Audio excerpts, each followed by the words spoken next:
Pendant des années, l'affrontement entre deux des plus grands noms du cinéma d'action a tenu les fans en haleine, avec des débats sans fin sur qui sortirait vainqueur si un jour ils décidaient de régler leur compte pour de bon. Tout a commencé lorsque Steven Seagal a jeté de l'huile sur le feu en déclarant « Je pense que c'est une question d'opinion de dire qu'il a été champion quelque part. Je lui souhaite tout le meilleur. » Mais beaucoup de gens disent que ce n'est pas vrai. Ce simple commentaire a déclenché des décennies de tensions et de drames largement médiatisés.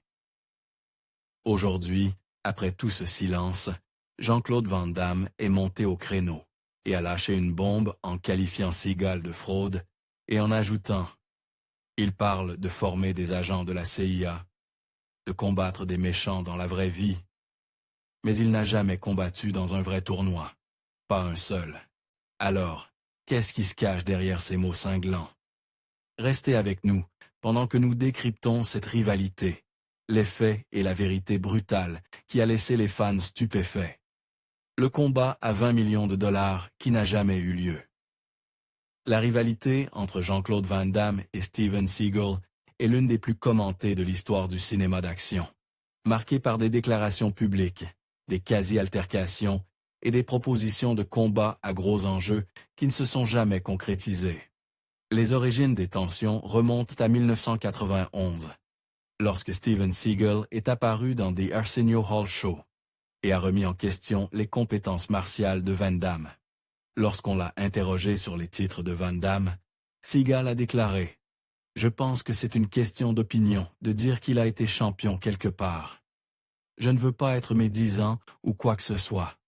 Je lui souhaite tout le meilleur, mais beaucoup de gens disent que ce n'est pas vrai. » Ce commentaire, largement perçu comme condescendant, a jeté les bases d'années de friction entre les deux stars.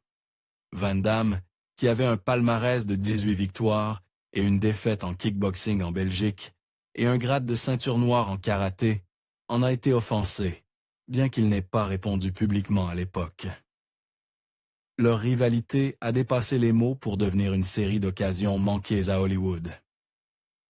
Au début des années 1990, Warner Bros. A envisagé de faire jouer Seagal et Van Damme l'un contre l'autre dans Demolition Man, offrant à Seagal le rôle du héros et à Van Damme celui du méchant. Les deux ont refusé d'incarner le méchant, ce qui a conduit le studio à confier les rôles à Sylvester Stallone et Wesley Snipes. Cet épisode a mis en lumière le refus de chacun d'eux d'accepter un rôle secondaire par rapport à l'autre, et a attisé la rivalité. L'un des moments les plus évoqués et mythifiés de cette longue querelle a eu lieu en 1997 lors d'une somptueuse fête donnée par Sylvester Stallone dans son manoir de Miami en Floride. L'événement se voulait une célébration, un rassemblement de stars qui réunissait certaines des plus grandes célébrités d'Hollywood de l'époque. La liste des invités ressemblait à un véritable who's who du cinéma d'action et de la jet set.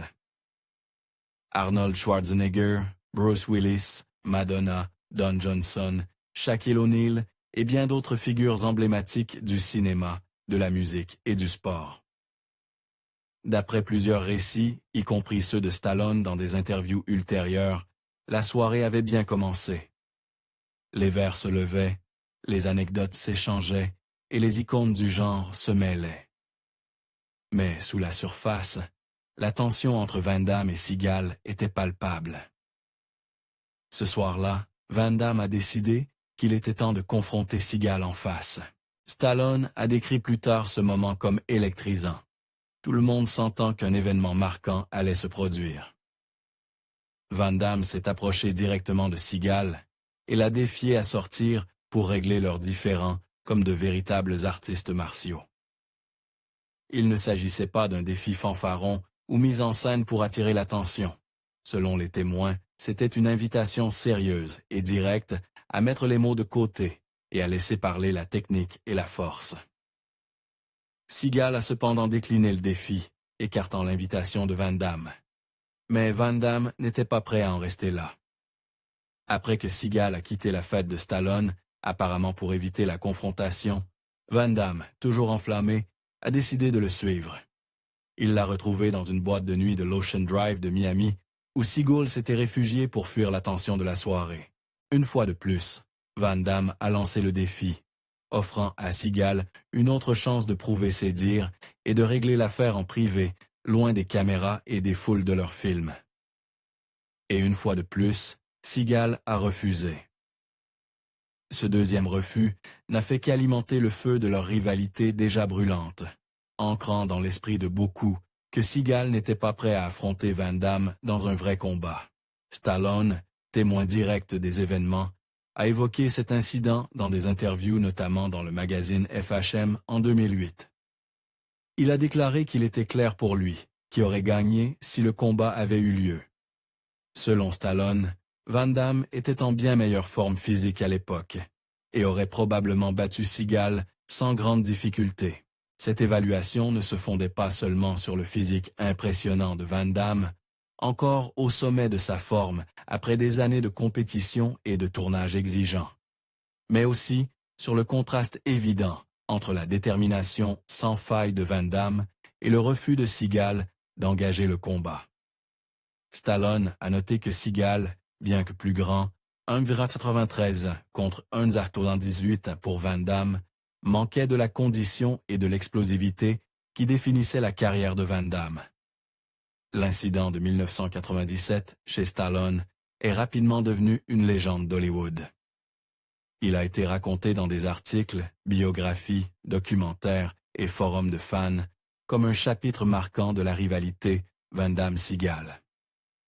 La rivalité ne s'est pas limitée aux confrontations privées. Au fil des ans, les deux hommes ont multiplié les pics en interview.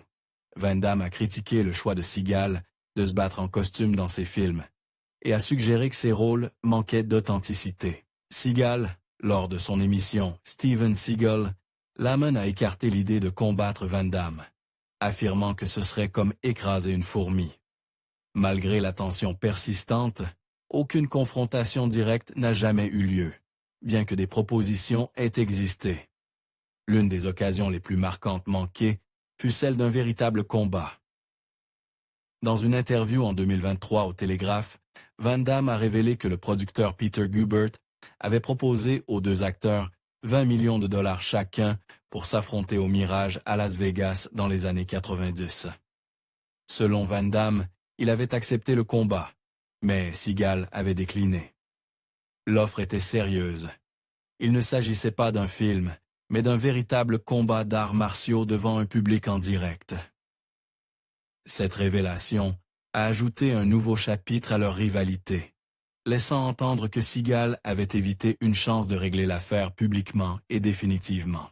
La tension entre Van Damme et Seagal s'est prolongée dans les années 2000 et 2010, avec des commentaires sporadiques, ravivant l'intérêt pour cette querelle. Lors de la promotion de The Expendables 2, Van Damme a déclaré que Seagal devrait perdre du poids pour rejoindre la franchise. De son côté, Seagal a rarement évoqué Van Damme directement, mais a continué à projeter l'image d'un artiste martial qui n'avait rien à prouver. Quand Van Damme a plus tard évoqué la rivalité en interview, il a été direct. Il a affirmé clairement que Seagal était une fraude, expliquant que Seagal avait évité les combats compétitifs tout au long de sa carrière, et s'était construit une image reposant davantage sur le mystère que sur des succès vérifiables. La rivalité entre Van Damme et Seagal a laissé une empreinte durable sur leurs héritages.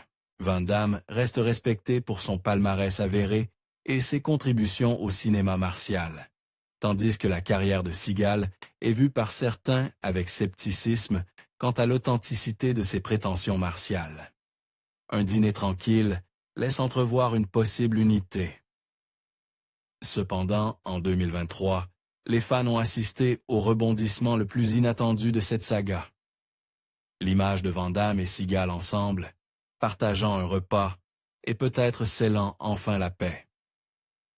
Le tournant est survenu lorsque Jean-Claude Van Damme a publié une courte vidéo sur Instagram le montrant à dîner avec Seagal et sa famille.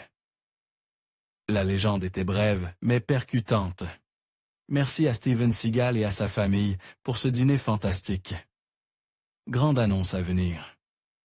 Après des années de regards glacial, de remarques acerbes et d'histoires de quasi-combat, les deux plus grandes icônes du cinéma d'action des années 80 et 90 apparaissaient côte à côte, visiblement détendues.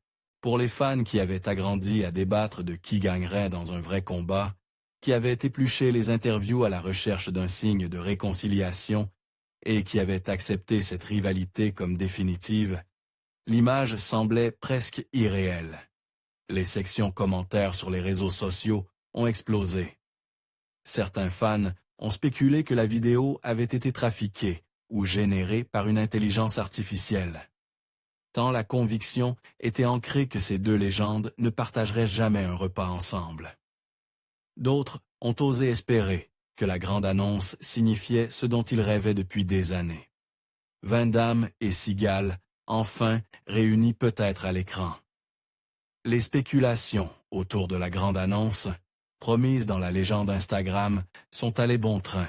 S'agirait-il d'un projet cinématographique commun, un body movie, un face-à-face, ou même un documentaire revenant sur leur vie et leur rivalité?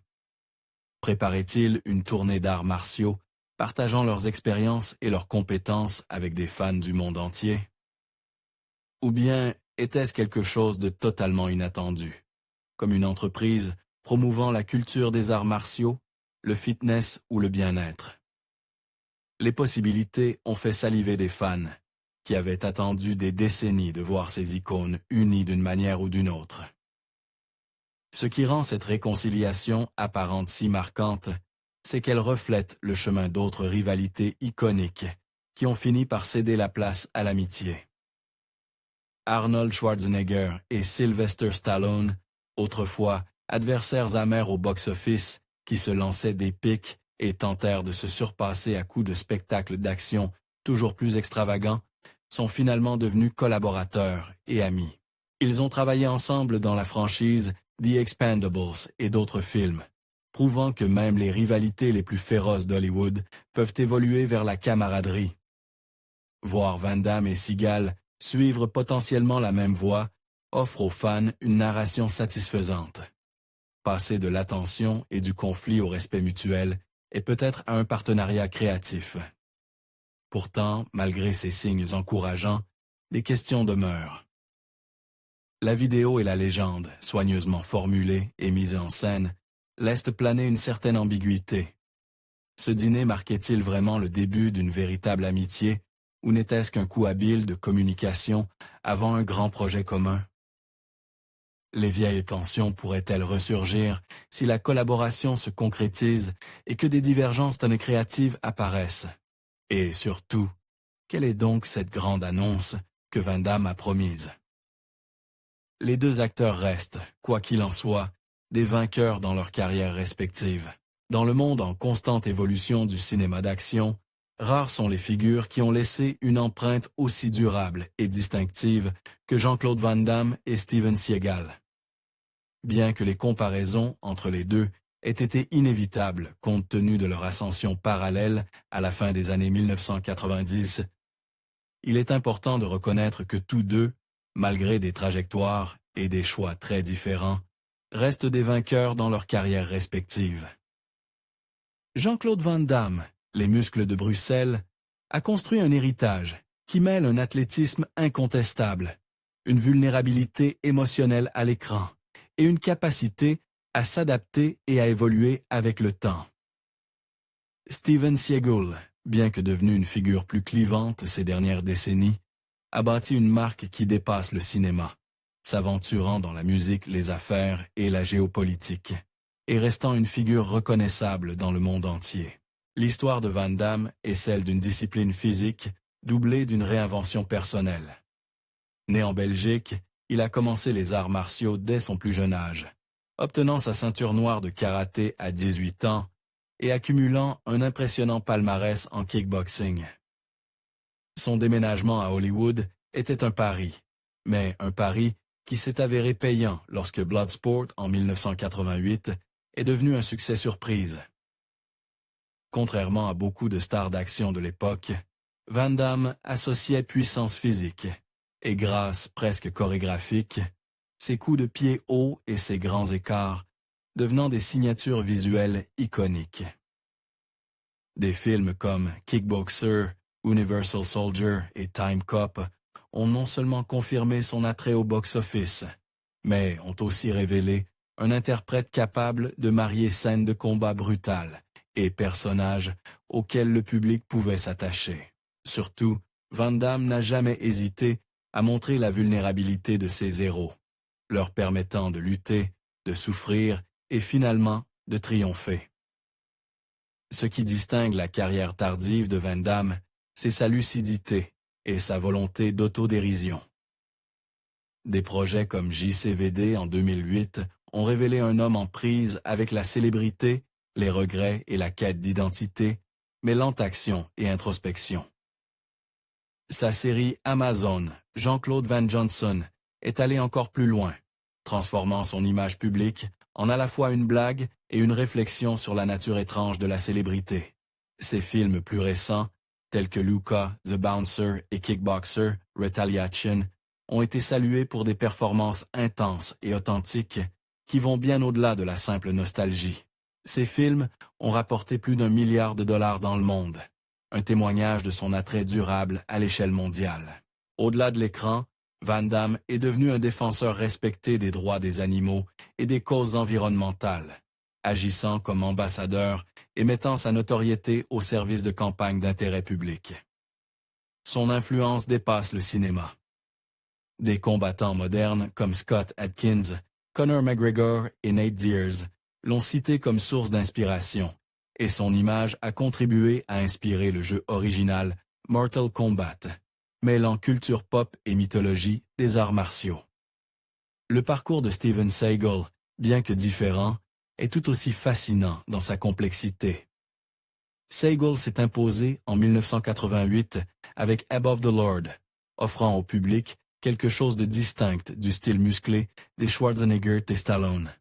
Son aikido, fluide, efficace d'une apparente facilité, se démarquait des coups de pied acrobatiques de ses contemporains.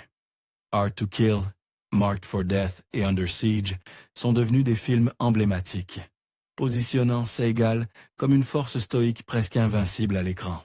Ces personnages éteignent souvent des hommes de peu de mots, au passé mystérieux lié à la CIA ou aux opérations secrètes, reflet du personnage énigmatique que Seagal cultivait en dehors des caméras. Ces combats, conçus pour paraître rapides et létaux, sont devenus l'un des traits distinctifs de ces films. Si le succès grand public de Seagal a commencé à décliner après le milieu des années 1990, il a poursuivi une production prolifique, principalement sur le marché de la vidéo.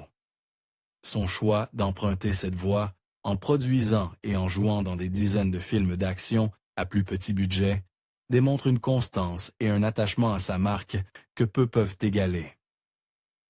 Au-delà du cinéma, Seagal s'est aventuré dans d'autres domaines artistiques.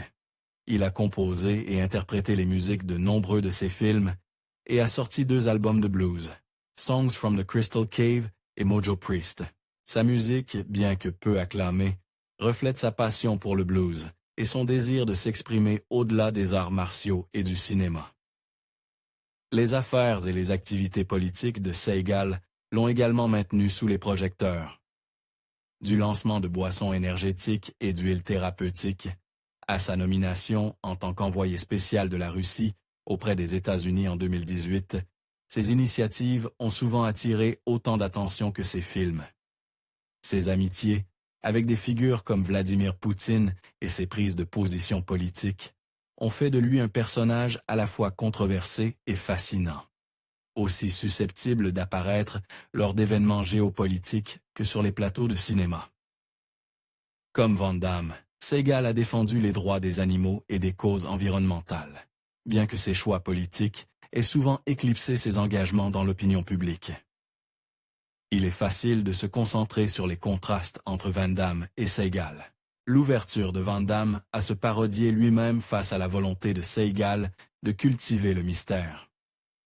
Les rôles tardifs, salués par la critique de Van Damme contre la production continue mais inégale de Seagal sur le marché de la vidéo. Pourtant, chacun a su bâtir un héritage durable à sa manière. Van Damme reste une icône de la culture pop, célébrée pour son charisme, son athlétisme et sa profondeur émotionnelle surprenante. Seagal, quant à lui, incarne un style particulier du cinéma d'action des années 1990. Un style qui valorisait l'efficacité létale et la froide détermination. Et il a conservé une base de fans attachés à son style unique et à son personnage. Jean-Claude Van Damme a enfin mis des mots sur une rivalité qui a fait spéculer les fans pendant des décennies. Et ce qu'il a dit sur Steven Seagal a frappé plus fort que quiconque ne l'aurait imaginé. Du combat à 20 millions de dollars, refusé au moment où Seagal a tourné le dos à un véritable défi, les révélations de Van Damme lèvent le voile sur une querelle fondée sur l'orgueil, le silence et les occasions manquées. La question vous revient maintenant. Après avoir entendu la vérité, qui pensez-vous l'emporterait si ces deux légendes des arts martiaux s'affrontaient enfin pour de vrai? Van Damme ou Seagal? Partagez votre avis dans les commentaires et n'oubliez pas d'aimer, de partager et de vous abonner pour d'autres histoires inédites du monde du cinéma d'action.